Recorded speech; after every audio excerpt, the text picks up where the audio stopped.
Hello, all who is watching, parents, guardians, and students.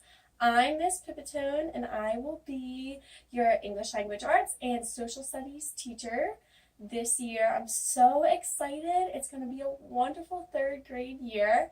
And I thought, what better way to start it than a little read aloud that maybe you can watch before the first day of school just to get super pumped up.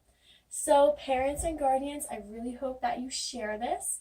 It is a Pippi Longstocking story, and I really do think the kids will find her hilarious, brave, fierce, different than what we know, and I really hope that they enjoy this book. So we will be reading Pippi Goes to School by Astrid Lindgren, and let's start.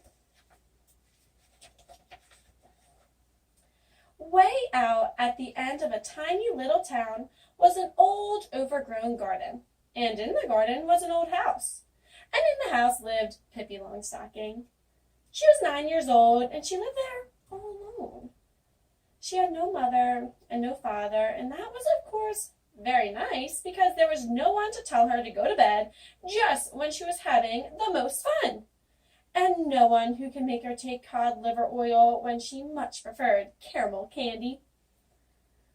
Once upon a time, Pippi had a father of whom she was extremely fond.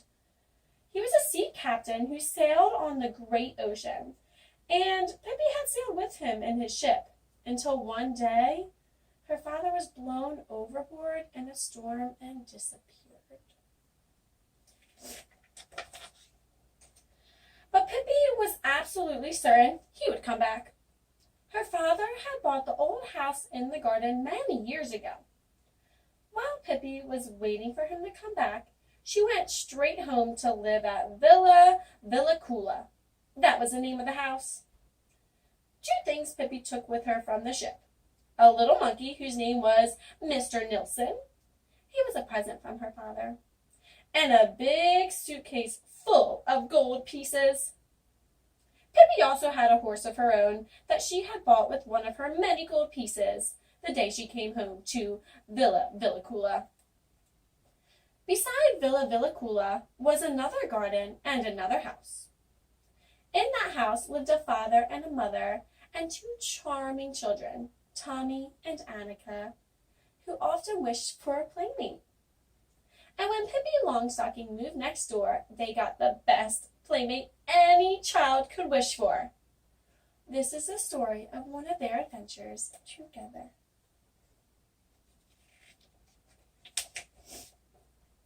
Of course, Tommy and Annika went to school. Each morning at 8 o'clock, they trotted off hand in hand, swinging their school bags.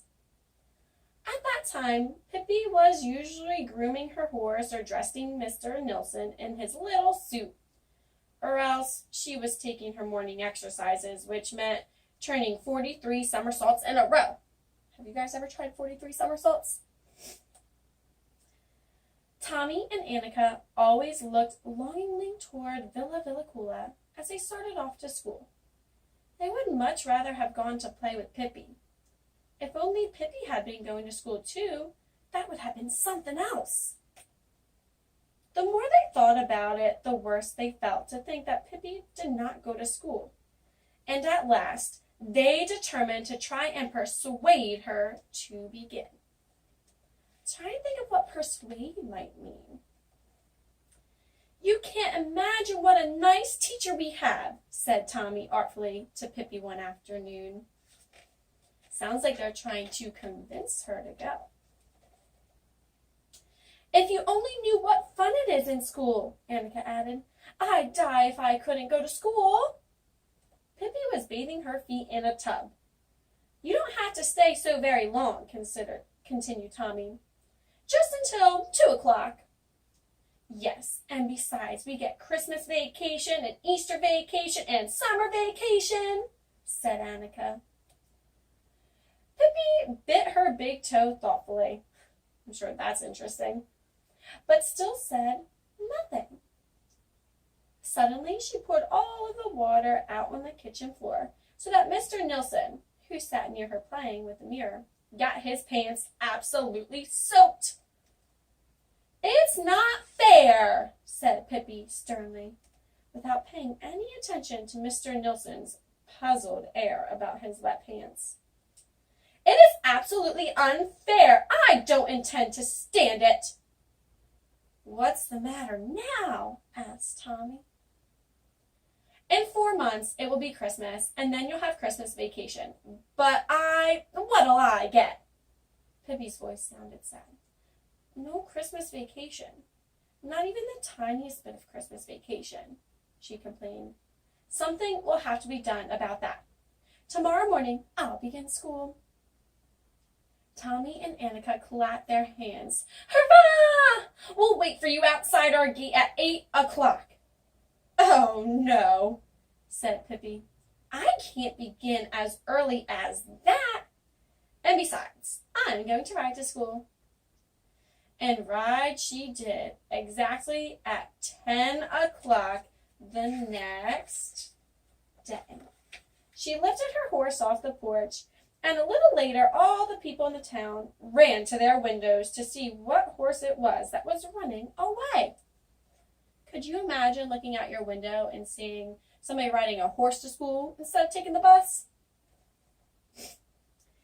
Pippi galloped wildly into the schoolyard, jumped off the horse, tied him to a tree, and burst into the schoolroom with such a noise and a clatter that Tommy and Annika and all their classmates jumped in their seats. Some entrance. "Hi there!" cried Pippi, waving her big hat. Tommy and Annika had told their teacher that a new girl named Pippi Longstocking was coming, and as she was a very pleasant teacher, she had decided to do all she could to make Pippi happy in school. Pippi threw herself down on a vacant bench. The teacher said in a very friendly voice, "Welcome to school, little Pippi. I hope that you will enjoy yourself here and learn a great deal." "Yes, and I hope I'll get some Christmas vacation," said Pippi. "That's the reason I've come." "If you would first tell me your whole name," said the teacher, "then I'll register you in school." "My name is Pippolita Delicatessa Window Shade Macklemitt Ephraim's daughter Longstocking, daughter of Captain Ephraim Longstocking." Pippi is really only a nickname because Papa thought that Pippolita was too long to say. "Indeed," said the teacher. "Well, then, we shall call you Pippi, too. But now," she continued, "suppose we test you a little and see what you know. Let us begin with arithmetic. Pippi, can you tell me what 7 plus 5 is?"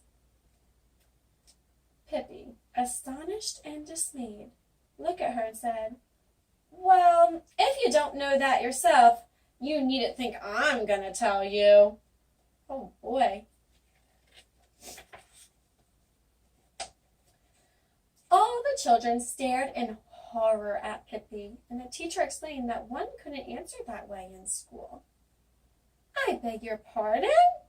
said Pippi contritely. "I didn't know that. I won't do it again." "No, let us hope not," said the teacher. "And now I will tell you what 7 plus 5 is 12. "See that?" said Pippi. "You knew it yourself. Why are you asking then?" The teacher decided to act as if nothing unusual were happening, and went on with her examination. "Well now, Pippi, how much do you think 8 plus 4 is?" "Oh, about 67, said Pippi. "Of course not," said the teacher. 8 plus 4 is 12. "Well now, really," said Pippi. "That is carrying things too far. You just said that 7 plus 5 is 12. There should be some rhyme and reason to things even in school.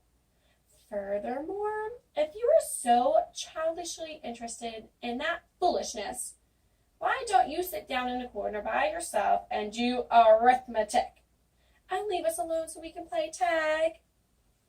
So after hearing this section, what do you think arithmetic means? What subject could it be? The teacher decided there was no point in trying to teach Pippi any more arithmetic. "Can Tommy answer this one?" she asked. "If Lisa has 7 apples and Axel has 9 apples, how many apples do they have together?" "Yes, you tell Tommy," Pippi interrupted. "And tell me too. If Lisa gets a stomachache and Axel gets more stomachache, whose fault is it? And where did they get a hold of the apples in the first place?" The teacher tried to pretend that she hadn't heard and turned to Annika. "Now, Annika, here's a problem for you. Gustav was with his schoolmates on a picnic. He had a quarter when he started out and 7 cents when he got home. How much did he spend?" "Yes, indeed," said Pippi.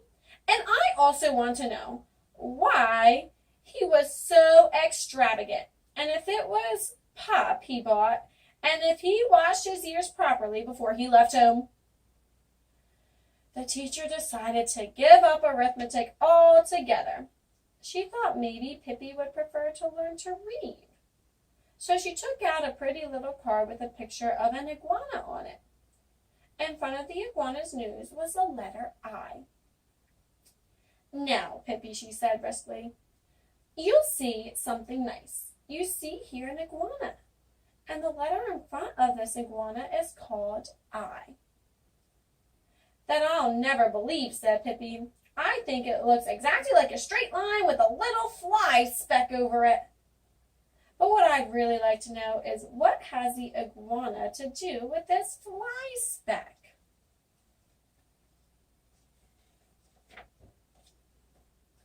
The teacher took out another card with a picture of a snake on it and told Pippi that the letter on it was an S. "Speaking of snakes," said Pippi, "I'll never ever forget the time I had a fight with a huge snake in India. You can't imagine what a dreadful snake it was. 14 yards long and mad as a hornet. And one time he came and wanted me for dessert, and he wound himself around me. Ugh, but I've been around a bit," I said, "and I hit him in the head. Bang! And then I hit him again, and bingo! He was gone." And indeed, so that is the letter S. Most remarkable. Looks like Pippi always has something to say. Pippi had to stop to get her breath, and the teacher, who had now begun to think that Pippi was an unruly and troublesome child, decided that the class should have drawing for a while.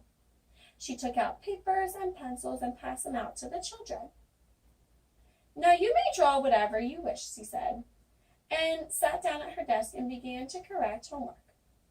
In a little while she looked up to see how the drawing was going, and all the children sat looking at, who do you think? Pippi, who lay flat on the floor, drawing to her heart's content. Oh my gosh, look at that classroom floor. "But Pippi," said the teacher impatiently, "why in the world aren't you drawing on your paper?" "I filled that long ago. There isn't enough room for my whole horse on that little strip of paper," said Pippi. "Just now I'm working on his front legs, but when I get to his tail, I guess I'll have to go out into the hall." The teacher thought hard for a while.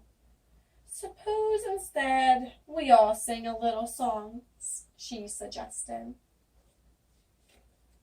I think the teacher looks a little frustrated here. You know, sometimes pictures can help you understand character feelings.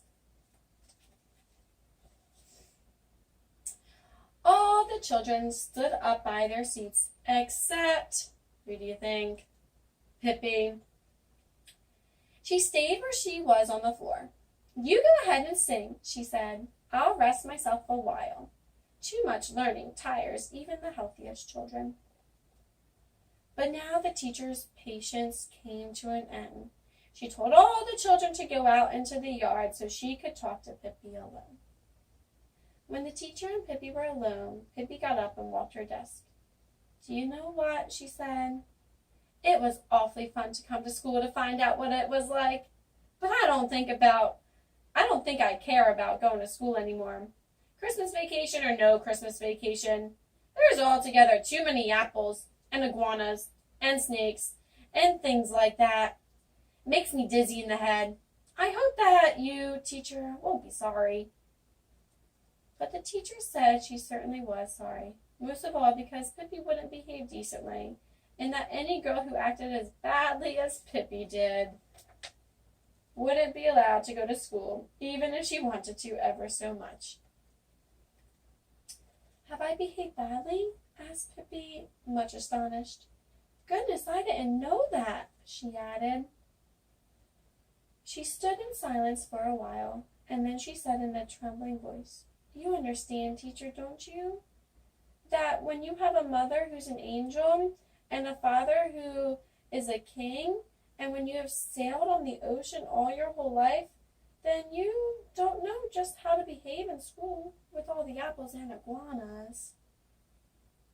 Then the teacher said she understood and didn't feel annoyed with Pippi any longer. And maybe Pippi would come back to school when she was a little older. Pippi positively beamed with delight. I think you're awfully nice, teacher, and here's something for you. Out of her pocket, Pippi took a loving little gold watch and laid it on the desk. The teacher said she couldn't possibly accept such a valuable gift from Pippi. But Pippi replied, You've got to take it. Otherwise, I'll come back again tomorrow, and that would be a pretty how do you do. Then Pippi rushed out of the schoolyard and jumped on her horse. All the children gathered around to pat the horse and see her off. You ought to know about the schools in Argentina, said Pippi. Easter vacation begins 3 days after Christmas vacation ends. And when Easter vacation is over, there are 3 days and then it's summer vacation. Summer vacation ends on the 1st of November, and then you have a tough time until Christmas vacation begins on November 11th. But you can stand that because there are at least no lessons. Arithmetic, they don't have it all. But if there is any kid who knows what 7 plus 5 is, he has to stand in the corner all day. That is, if he's foolish enough to let the teacher know that he knows. They have reading on Friday, and then only if they have some books, which they never have. But what do they do in school? Asked one little boy. Eat caramels, said Pippi decidedly. There's a long pipe that goes from a caramel factory nearby directly to the schoolroom, and caramels keep shooting out of it all day, and the children have all they can do is eat them up. Yes, but what does the teacher do? Asked one little girl. Takes the paper off the caramels for the children. Of course, said Pippi. Then she waved her big hat. So long, kids, she cried. Now you won't see me for a while. But always remember how many apples Axel had, or you'll be sorry. With a ready laugh, Pippi rode out through the gate so wildly that the pebbles whirled around the horse's hooves, and the window panes rattled in the schoolhouse. And that is the end of Pippi Goes to School. So I hope you guys got a good laugh out of this story. Pippi is a little bit crazy and has no idea what school is like. But I want you guys to know that school is going to be so fun when you come in on Thursday, and I can't wait to meet you. So I'll see you guys soon.